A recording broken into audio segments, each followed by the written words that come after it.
Shovel Knight is a game that came out a couple years ago, but wants to trick you into thinking it came out 30 years ago. It's an NES platforming throwback thingamajiggy that's really good and that you should play. It's got fantastic level design and art direction and music, and I don't want to talk about any of that today.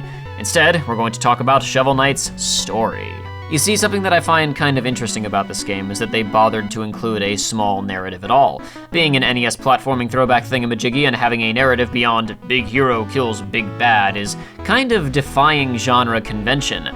Shovel Knight's story is still pretty bare bones, but it does a lot with a little, elevating what scant narrative meat it has by telling its story through gameplay. One thing that I appreciate about games is their ability to put you into a narrative experience and force you to overcome problems manually to face the same issues that the characters are. That's part of why Shadow of the Colossus is so effective as a game, but probably wouldn't be super effective as a movie.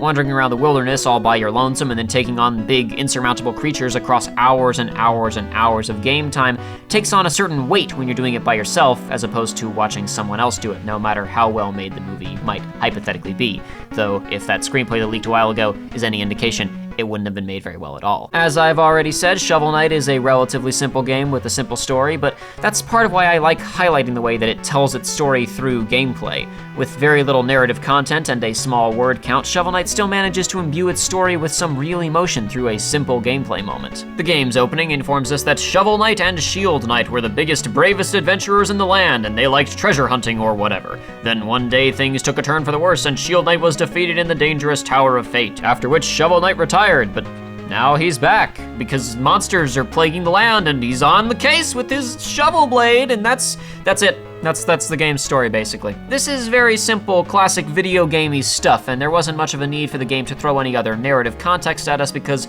we're already mostly here for the NES pixel art and to comically bounce on monsters' heads with a shovel. But after the game's first level, this happens.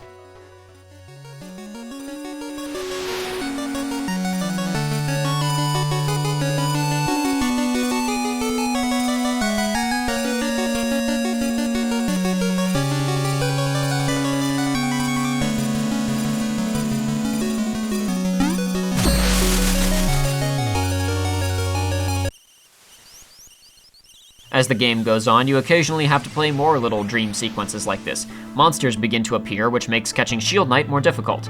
These little dream sequences can't be replayed or retried, and winning or losing them doesn't really have any effect on the rest of the game, since, they're just dreams.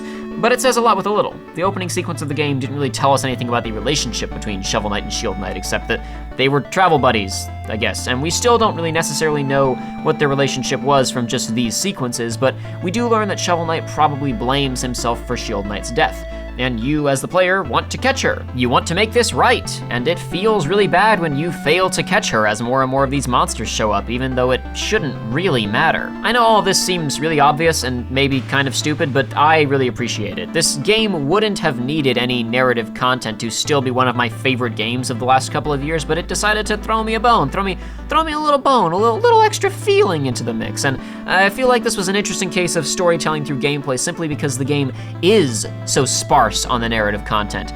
Considering how few meaningful words are actually exchanged between important story-relevant characters, there's still a lot of emotion behind this game's events, especially as you get closer to the finale, and most of it is created by putting the player through moments like these, as opposed to the characters actually talking to one another. Anyway, I wanted to keep this spoiler-free because this game is really good and you should go play it, and it's cheap and short and on pretty much everything, so you have no excuse not to. There's a lot more fun and interesting narrative through gameplay stuff that comes up as you get towards the later hours of this game, and the game has several additional DLC campaigns where you play as other characters with their own unique stories, and a lot of fans will actually argue that those DLC storylines are superior to the original storylines, so there are lots of surprises and fun in store for you if you haven't given this game a shot before. Play it, I swear it's good, you'll enjoy yourself. My friend Aiden and I actually played through this whole game over on our second channel a little while ago if you want to check that out. You might enjoy it, you also might not, I really don't know for sure.